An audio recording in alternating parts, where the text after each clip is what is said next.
Hello everyone, welcome back to my YouTube channel. अभी मैं जा रही हूँ विवान को स्कूल छोड़ने। फिर इसके बाद में करूँगी घर के सारे काम, और घर के सारे काम ख़त्म करने के बाद मैं उसको लेके आई हूँ। और उसने ये पहली बार बोला कि मम्मा मैंने लंच ना पूरा ख़त्म कर लिया। और यहाँ पे ना ये ट्राई कर रहा है कि मैं अपना ड्रेस सेल्फ कैसे खोलते हैं वो सीख रहा है। तो शूज़ पहनना तो इसको आता है और ड्रेस खोलना भी आ गया है। अभी इसको थोड़ा सा प्रॉब्लम होती है, और मेरे पता नहीं चेहरे में क्या प्रॉब्लम हो गया, ये एक्ने टाइप का है। ये रात के टाइम का है। विवान को वॉमिटिंग हो रही थी, बहुत ज़्यादा इसकी तबीयत ख़राब हो गई थी और इसने बहुत वॉमिटिंग की, बहुत ज़्यादा। ये समझ लो इसने हर 10 मिनट में इसको वॉमिटिंग करनी होती थी। तो हमने क्या किया, ये बाहर तो जा नहीं पा रहा था, तो हमने बकेट लिया और एक बकेट में ही इसको रात भर करवाते रहे, क्योंकि इसको ना वायरल फ़ीवर हो गया। तो वायरल फ़ीवर जब इसको हो जाता है तो इसको वॉमिटिंग, लूज मोशन और हाई फ़ीवर बहुत ज़्यादा रहता है। और यहाँ विवान उल्टी कर रहा था, और ये हमारा रात में ना वॉशरूम की छत गिर गई, जो कि अगर रात में गिरी है तो कोई बात नहीं, क्योंकि वहाँ कोई गया नहीं। अगर ये दिन में गिरती तो हमारे लिए किसी न किसी के ऊपर गिरना ही था, क्योंकि आते जाते रहते।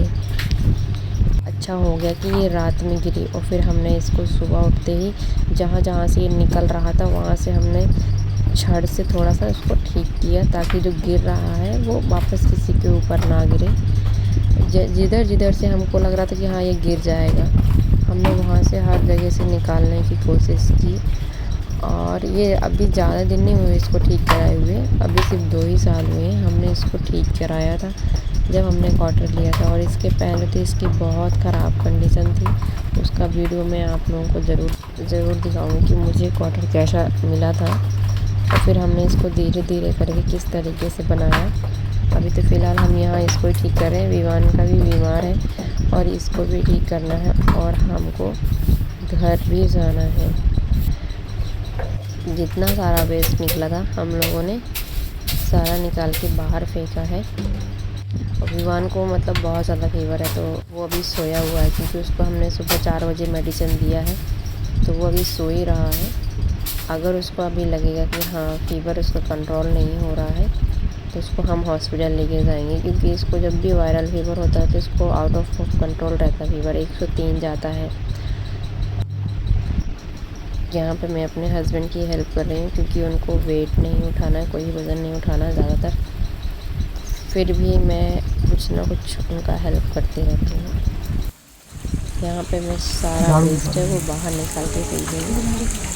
इसके बाद हमने बाहर भी, जो बहुत गंदा हो गया था बारिश की वजह से, पेड़ के जो बहुत सारे पत्ते हैं वो गिर गए हुए थे, तो हमने झाड़ू लगा के सारा क्लीन कर दिया। और हम हमेशा इसको क्लीन करते ही रहते हैं, 1-2 दिन में हमेशा हम इसको क्लीन करके रखते हैं।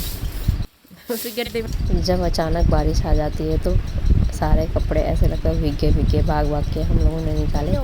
और उसमें मेरे बेटे ने भी हेल्प किया, उसने कुछ कपड़े पकड़े और उसने अंदर रख दिए। बहुत ज़्यादा बारिश आने वाली। अभी मेरा बेटा थोड़ा समझदार हो गया है।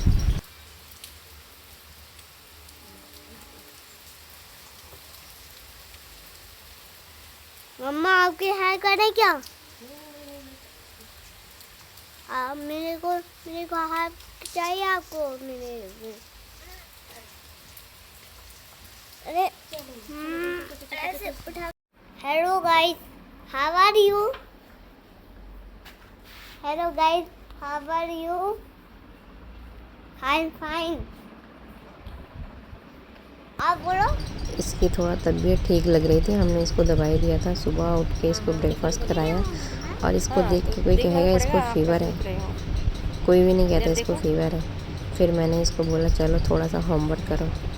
थोड़ी देर बाद इसने अपना होमवर्क ख़त्म करके जितने भी सारे टॉय थे टॉय के साथ खेलने लगा, तो थोड़ा शांति मिली कि हाँ ये कम से कम खेल रहा है, ये ठीक है। लेकिन इसका पता नहीं चलता, इसको फ़ीवर आता है ना तो इसको फ़ील नहीं होता कि मुझे फ़ीवर आया। जब बिल्कुल बॉडी काम नहीं करेगी तभी ये लेट जाता, बाकी इसको फील ही नहीं होता। हम लोगों को बड़ा ध्यान रखना पड़ता है, बार बार चेक करना पड़ता है कि इसको फीवर है या नहीं है। और जब भी इसको फीवर होता है तो इसके हाथ पैर ठंडे रहते हैं हमेशा। सबसे बड़ी हाथ पैर कभी भी गर्म नहीं होते हैं, ओनली हेड और एब्डोमेन हीट करेगा। हेड और नेक चेक ना करे तो इसको फील ही नहीं कर पाएगा कि इसको फीवर है। पीठ से रखा है ना, सब कुछ उठा के डैडी का डर, ये है पापा का डर, है ना बेटा।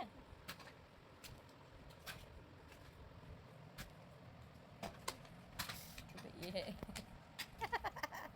बड़ा कौन सा थार मिलता है तुम्हारा? बड़ा बड़ा था। दिमाग से मिलता है। हाँ, पैसे कमाने पड़ते हैं तब जाके मिलता है थार, उसके लिए आपको पैसा कमाना पड़ेगा। नहीं डैडी को कमाना पड़ेगा।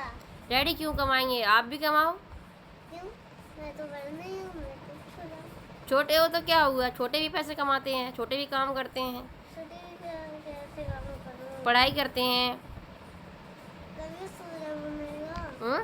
तभी सूरज बड़े बनते हैं। तो जो पढ़ाई करेंगे बच्चे तभी तो मिलेगा ना। हाँ।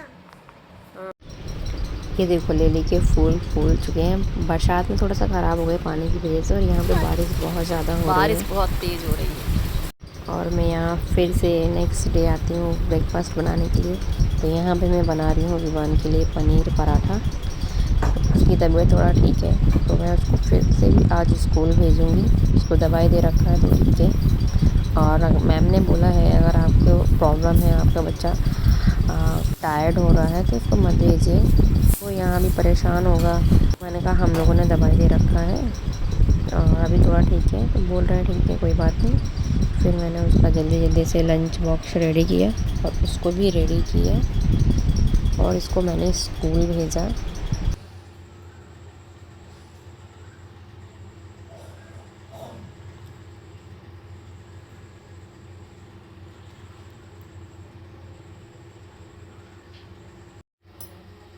ये पूरा आधा किलो का ये काम है। विवान का ये लंच बॉक्स है, मैंने थोड़े से डेट्स रखे हैं, मैंगो रखे हैं, पनीर पराठा और केचप। विवान के स्कूल जाने के बाद और मेरे हस्बैंड ऑफिस चले जाते हैं तो उसके बाद मेरे को सारा काम अपना समेटना होता है जल्दी से, क्योंकि फिर से विवान को मुझे स्कूल लेने जाना होता है। तो जो भी सारा काम है, ब्रेकफास्ट के बर्तन वगैरह सारे क्लीन करना, किचन क्लीन करना, झाड़ू पोछा सब कुछ जल्दी जल्दी करके फिर से मुझे खाने के लिए, खाना बनाने के लिए तैयारी करनी होती है। तो अभी आके मैं यहाँ पे किचन अपना साफ़ कर रही हूँ, जो भी ब्रेकफास्ट बनाया था सबको सेट कर रही हूँ, जो जो भी सामान जहाँ से मैंने निकाला सब कुछ सेट करके रख दूँगी। किचन गंदा रहता तो मुझे पसंद नहीं है, मुझे हमेशा किचन साफ़ ही रहना चाहिए। ऑलमोस्ट जितने बार मैं किचन में काम करती हूँ हमेशा ही मैं साफ़ करके रखती हूँ। ब्रेकफास्ट बनाऊँगी उसके बाद मैं किचन क्लीन करूँगी, दोपहर का लंच बनाऊँगी उसके बाद ही मैं किचन क्लीन करूँगी, और शाम को जो करना होता है वो तो करना ही होता है, क्योंकि यहाँ पे कॉकरोच होने के ज़्यादा चांसेस हो जाते हैं। अगर थोड़ा सा भी कुछ सामान बाहर निकाल के रख दो खाने पीने का तो उसमें चींटियाँ आ जाती हैं या तो फिर कॉकरोच आना स्टार्ट हो जाते हैं। तो इसलिए मैं हमेशा से ही मैं किचन को क्लीन करके रखती हूँ। किचन क्लीन हो जाने के बाद मैं फिर अपने लिए चाय बनाती हूँ। सभी लोग जाने के बाद मैं फिर चाय पिया। अभी जब से विवान स्कूल जाने लगा तब से ये मेरे साथ ऐसा होने लगा, नहीं तो पहले मेरे साथ ऐसा कभी नहीं हुआ। हम लोग तीनों लोग साथ में ही ब्रेकफास्ट करते थे, लंच करते थे, लेकिन जब से विवान स्कूल जाने लगा तब से हमारे साथ सारे रूल्स हैं चेंज हो गए हैं। और अभी मैं यहाँ पे आ रही हूँ चिड़ियों को दाना डालने के लिए। मैं बेसिकली डेली डालती हूँ, थोड़े से एक मुट्ठी चावल लेके डालती हूँ। मेरे पीछे साइड घर के हैं वहाँ पे ज़्यादातर मोस्टली डालती हूँ, क्योंकि वहाँ पे मोर वगैरह आती हैं, गिलहरियाँ अच्छे से आ जाती हैं, क्योंकि वहाँ पे हलचल थोड़ा कम रहती है। और जो फ्रंट साइड है वहाँ पे हम लोग आते जाते रहते हैं, देखो खा रही है, गिलहरी हैं और अगर मैं बाकी गेट चिड़ियाँ हैं खोलूँगी वो तो ये कम भाग आती हैं। जाएगी, इसलिए मैं यहीं से इसको रिकॉर्ड कर रही हूँ। इसको 1 घंटे से साफ कर रही हूँ। ये दलिया है और ये सारा काम मेरी मम्मी मुझे करके देती थी, आज मुझे यहाँ आके करना पड़ रहा है। तो और जो इतना सारा दलिया आप देख रहे हो ना, मुझे इतना नहीं चाहिए था, ये छोटा टोकरी है ना, इतना बस चाहिए था। और जो मेरा छोटा भाई है उसने गुस्से में आके सारा रख दिया, और इसके पीछे भी बहुत लंबी स्टोरी है। तो ऐसा हुआ हमारे घर में जो चक्की है ना वो ख़राब हो गई। ख़राब होने की वजह से हमें दूसरे के यहाँ से पिसवाना पड़ा। नहीं तो हमारे घर की जो चक्की है, हमें कहीं जाना ही नहीं पड़ता था। जब ज़रूरत होती, जो जितने टाइम रात हो दिन हो कहीं भी हम अपना चला के पीस लेते थे। लेकिन अभी हमारी ख़राब हो गई तो पापा ने दूसरी जगह भेजा कि हाँ उधर से पिसवा लेना। तो गांव में लाइट चली गई बारिश की वजह से, तो 2 दिन लाइट भी नहीं आई।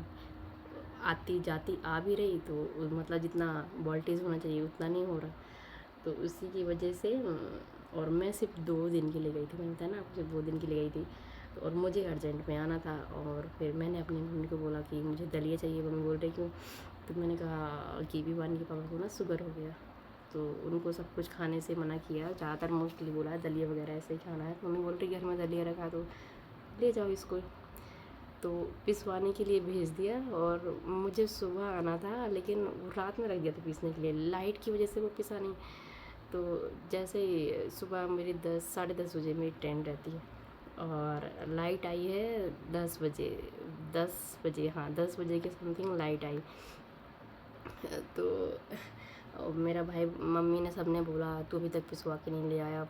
उसको काफ़ी डांटा, तू जाने कहाँ घूमता रहा, नहीं पिसवा के लेके आया। तो वो बोल रहा है 1 मिनट रुको मैं लेके आ रहा हूँ अभी।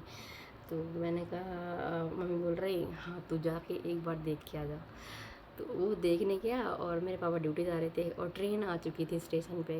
हालांकि मैं वो इस जो ट्रेन है ना वो थोड़ा आधा घंटे तक रहती है क्योंकि उसका इंजन चेंज होता है, तो इस वजह से वो आधे घंटे खड़ी रहती है। तो मैंने कहा कहीं ऐसा ना हो छूट जाए। कभी कभी वो जल्दी भी निकल जाती, कभी कभी लेट भी जाती है। तो पापा बोल रहे मैं तुमको स्टेशन छोड़ देता हूँ, तुम मेरे साथ चलो। अगर वो आ जाएगा तो वो दे जाएगा और नहीं आएगा तो फिर बाद में ले जाना। मैंने कहा ठीक है। फिर मैंने पापा से बोला चलो ठीक है, मैं पापा के साथ है वापस स्टेशन आ गई। और वो मतलब उसको 5 मिनट भी नहीं लगा होगा और वो घर आ गया। घर में आके देख रहा, मम्मी को पूछ रहा कहाँ गई दीदी, जिया कहाँ है? वो मम्मी बोल रही वो तो गई। तो खूब गुस्से में आके उसने फेंक दिया। बोल रहे 2 मिनट नहीं रुक सकती है, ये वो फलाना ढिकना, खूब खूब मतलब जो उधर खूब सुना रहा। और हम लिटरली जैसे ही स्टेशन पहुँचे ही थे, उतर भी नहीं पाए थे, वो पीछे पीछे हमारे बाइक से आ गया। मतलब पीछे पीछे, हम उतर भी नहीं पाए बाइक से स्टेशन जाने के लिए और वो हमारे पीछे आ गया। अब वो पापा के सामने तो मुझे कुछ नहीं बोल रहा, बस शांत है, लिए बोरी चला के आ रहा है। मैं भी शांत हूँ, कहीं ये गुस्सा ना करेगा, गुस्सा करेगा तो वो बजाय गुस्सा करेगा। फिर पापा बोल रहे तो जा इसको छोड़ा, मैं अपना ड्यूटी जा रहा हूँ। तो वो बोल रहा हाँ ठीक है आप जाओ, मैं छोड़ के आ रहा हूँ, इसको ट्रेन में बैठा दूँगा। तो फिर वो बाद में जब हम ट्रेन में बैठ गए तो बोल रहा है हाँ मैं जा रहा हूँ मैंने कहा तो गुस्सा क्यों? हाँ तो तुम, हाँ 2 मिनट नहीं रुक सकती, 2 मिनट में आपकी ट्रेन छूट जाएगी, ये वो पता नहीं। उसने बहुत सारा लेक्चर दिया। अगर ट्रेन छूट जाती तो मैं झांसी जा रहा था, मैं झांसी तक तुमको छोड़ देता, ये वो, यानी मतलब उसने बहुत सुनाया। मैं शांत रही। मैंने कहा गलती मेरी भी है कि उनको थोड़ा 2 मिनट रुकना चाहिए था और वो इतना परेशान हुआ तो अब ये इतना सारा मेरे पास दलिया आ गया। मम्मी हमेशा क्लीन करके देती थी, आज मुझे करना पड़ा क्योंकि इमरजेंसी में ये सब कुछ हुआ। तो बोलते हैं ना। और मैं तो यही कहूँगी, देखो जो ये वाला गेहूँ है ये रेड वाले गेहूँ से बना है, जो वाइट वाला गेहूँ होता है वो नहीं होता। तो ये हेल्थ के लिए बहुत अच्छा है और मैं अपने बेटे को इसका ही दलिया बना के देती हूँ। मोस्टली इसी का खिचड़ी बनाऊँगी, इसी का दलिया बनाऊँगी और वो आराम से बहुत प्यार से खा लेते। अब मेरे हस्बैंड को भी खाना है बाटा। तो देखो इस दलिए के पीछे ना बहुत बड़ी कहानी थी, बहुत बड़ा एक तरह से स्ट्रगल था और अब मैं यहाँ पे कर रही हूँ। बोलते कभी कभी ना लाइफ में बहुत सारी चीज़ें हो जाती हैं, समझ में ही नहीं आता क्या करें क्या ना करें। और मुझे भी वापस आना था, वरना मेरी टिकट छूट जाती, मतलब ट्रेन छूट जाती, सॉरी टिकट कंफर्म था, फिर वो भी पैसे वेस्ट होते।